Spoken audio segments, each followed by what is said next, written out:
In the summer of '97, Emma was offered a job in Los Angeles. Chris happened to be on vacation at his parents' place in Chicago and decided to go visit her, taking his brother Jonathan on a road trip across America. As they drove cross-country, the brothers hatched new ideas. Jonathan had been studying psychiatry at university and had gotten into anterograde amnesia. This illness was discovered in the 50s, when in order to treat epilepsy, part of the limbic system was removed, creating this side effect. The damaged hippocampus couldn't generate new memories. Can't work, can't do shit. The medical bills pile up, his wife calls the insurance company, and I get sent in. The effects of this condition on a person in extreme situations tantalized the imagination. Upon their arrival, Chris convinced Jonathan to write a story based on this idea. I would describe Memento as a psychological thriller centered around the idea of a man with no short-term memory. While Joe was gathering his thoughts, Emma and Chris registered their company under the name Syncope Incorporated, one of the first steps towards their dream of creating film, and which in the future would play a role in every film Nolan made. So, Emma started her new job, and Christopher helped his University Film Society colleagues edit documentaries. His name even made it into the credits of Genghis Blues, which was nominated for an Oscar.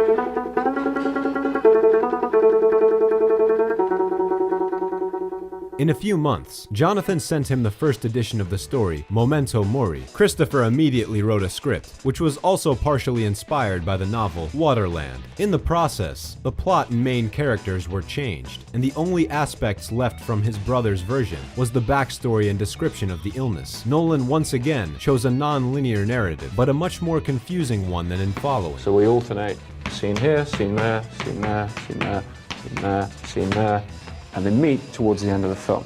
The story flowed backward, which led the viewer to experience similar sensations to the protagonist. Nolan deliberately bet against a widely accepted sociological theory of the time, called the pizza delivery theory. According to research, the plots of TV shows and series should be written in such a way that a person could get up from the TV to receive a pizza delivery, and when he returned to the screen, not have missed anything. In Nolan's case, if someone left the screen for several minutes, they would completely lose their ability to solve the puzzle of the plot. Don't believe his lies. Emma fell in love with the plot and took the script with her to work.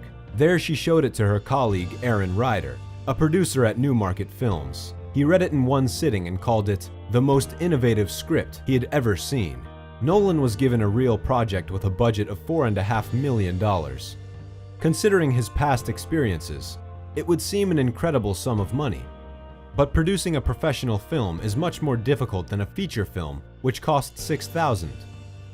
Memento is a studio project, which means you can't film without permission, and you can only hire people who are members of workers' unions, which have minimum wage requirements. When you create something of this level, your cameraman, editor, lighting designer, and director can't all be the same person, and a team costs money. You're in this in-between world where you can kind of afford certain things, but you can't quite afford to pay people properly, and so you don't have the money to do anything. Chris's main job was to delegate responsibilities. Before, he had directed from behind the camera and had never imagined the process differently, so finding the right director of photography took almost as much time as finding the cast. First candidate was Peter Deming, who had filmed for Sam Raimi and David Lynch.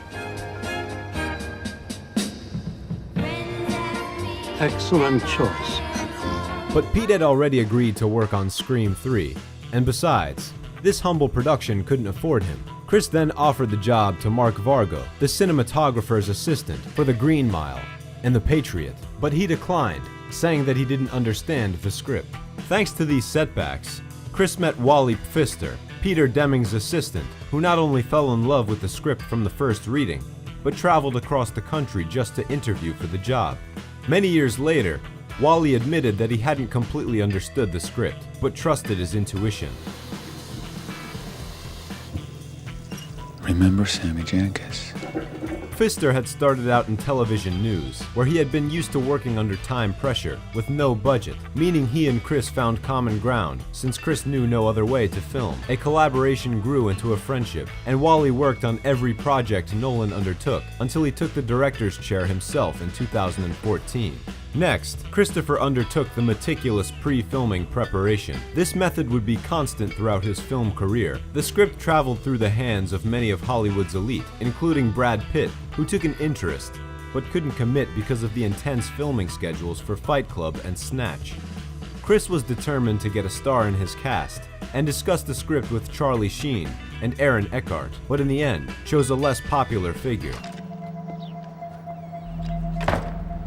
The Australian actor Guy Pearce had only just been discovered thanks to LA Confidential, but in the city itself was just considered a hopeful talent. The only thing which worried Nolan was Guy's appearance. The former bodybuilder weighed more than 220 pounds. Were you working out every day? I used to work out a lot. I was actually a bodybuilder when I was quite young, so But Guy liked the script so much that he lost over 30 pounds for the role. I'm disciplined and organized. He was the perfect candidate for the debuting director, who had not only found his Leonard Shelby, but had saved some serious money as well. How do you know that? Oh shit, that's true, it fits. The search for the actress to play Natalie ended after Nolan saw The Matrix. Christopher offered the role to Carrie-Anne Moss. Well, that's me. Yeah, we met before, right? The actress agreed, and also suggested that Chris consider Joe Pantoliano, whom she had befriended while making the fantasy action film. I know what you're thinking. Because right now I'm thinking the same thing. The director was unsure about this choice, but after one audition, Joe was welcomed into the cast. I guess I've already told you about my condition. Oh, well, only every time I see you. The role of Teddy is arguably one of the best of his career, I guess I've told you about my condition. Only every time I see you. and most of his improvisations and ideas made it to the final edit of the picture. A car this nice, you should lock. Who the fuck are you? Teddy? Your buddy? Prove it.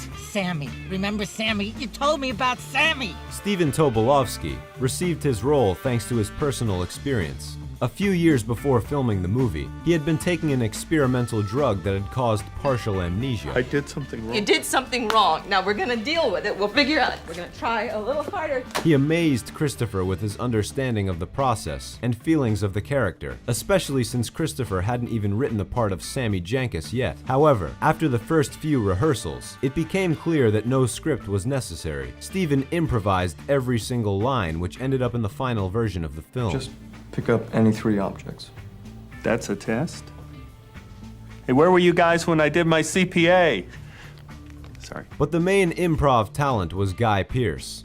He and Tobolowsky improvised every black and white scene. Later, he went to the studio to record the internal monologue parts, and Nolan gave him complete creative freedom. Do I know this guy? He seems to know me. The majority of these lines were also made up on the fly. Oh, I'm chasing this guy. No, he's chasing me. Nolan's experience of backyard filmmaking, with a small budget, helped him to film the picture in 25 days while driving around the outskirts of Los Angeles. What are you talking about? These tracks are only a few days old. Tracks? What are you, Pocahontas? The main location was a motel. Nolan chose it because of its confusing layout, which reflected the complexity of the film. So how many rooms am I checked into in this shithole? Just 2. So far.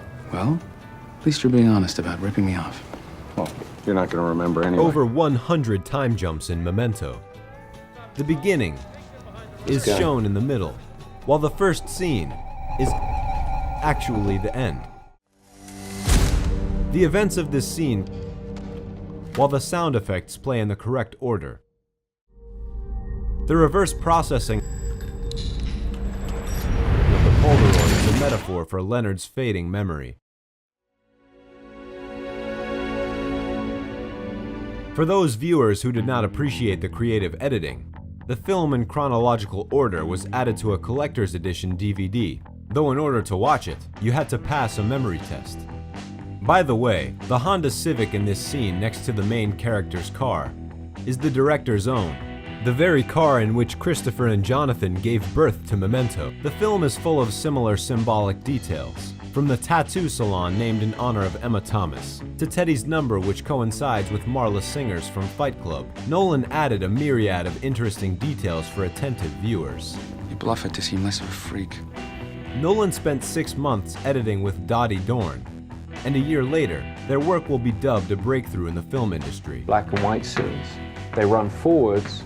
If you stick them together, They actually overlap in the same way that the backwards scenes overlap. Who's this? At this point, there was still no talk of a premiere. Because he didn't have enough money, Chris was forced to cut out a few songs from the soundtrack. He had dreamed of incorporating Radiohead's Paranoid Android into the finale. But the rights to it cost more than all the other songs on the soundtrack put together. Somebody's gotta pay, Lenny. Somebody always pays. It took 6 months of preparation for Memento to premiere ready, because of the difficult plotline and lack of famous names on the bill. During this time, they switched distributors countless times. In the end, Newmarket had to take the distribution upon itself for the first time. This risky move exceeded all expectations. The film made over $40 million and brought fame to all who took part in it. Thank you. Christopher was especially pleased by the praise from neurophysiologists, who said that Memento depicted memory and its functions better than any other artistic work. I've told you this before, haven't I? Yeah, I mean, I don't mean to mess with you, but it's so weird. Chris spent the spring and summer of 2001 at festivals and going on a promotion tour. At the beginning of the next year, went to the Golden Globes and the Oscars, where he was nominated for Best Original Screenplay. Technically, he should have been nominated for the Best Adapted Screenplay, but wasn't, because Jonathan only published Memento Mori in Esquire magazine 2 months after the film came out. Fortunately, Nolan did not receive a single statuette. Yeah, it's tough. It's almost impossible. But if we fast forward, we find out that 15 years later, Memento will be inducted into the National Film Registry, because the Library of Congress recognized it as being of cultural, aesthetic, and historical value. Won't remember. When it's done, I will know. It'll be different. Well, I thought so too. In fact, I was sure of it, but you didn't. Do you like our work? Let us know with your like and comment. Push that subscribe button and share with your friends. If you want to support the project financially, become our sponsor on Patreon or YouTube sponsorship. Thank you.